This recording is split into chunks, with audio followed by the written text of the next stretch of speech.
சித்தர்கள் ஒரு விஷயம் சொல்கிறார்கள். உடம்பை காப்பது உணவு, உயிரை காப்பது சுவாசம், ஆனால் மனதை காப்பது சூழல். ஒரு நிமிடம் யோசித்து பாருங்கள். சில மனிதர்கள் அருகில் இருந்தாலே மனம் அமைதியாகி விடுகிறது. அவர்களுடன் பேசினால் ஒரு நிம்மதி, அவர்களுடன் இருந்தால் உள்ளே ஒரு வெளிச்சம்.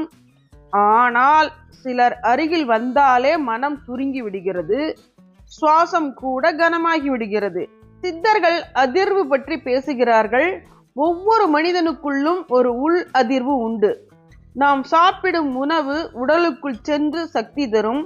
அதே மாதிரி நாம் பழகும் மனிதர்களின் எண்ணங்கள், அவர்களின் அதிர்வுகள் நம்முள் நுழைந்து மனநிலையை மாற்றும். ஏனென்றால் மன நிறைவில்லாத மனிதர்களின் அருகில் இருந்தால் அவர்களின் குழப்பம் நம்முள்ளும் பரவும். எப்போதும் கோபம் கொண்டவர்கள், பொறாமை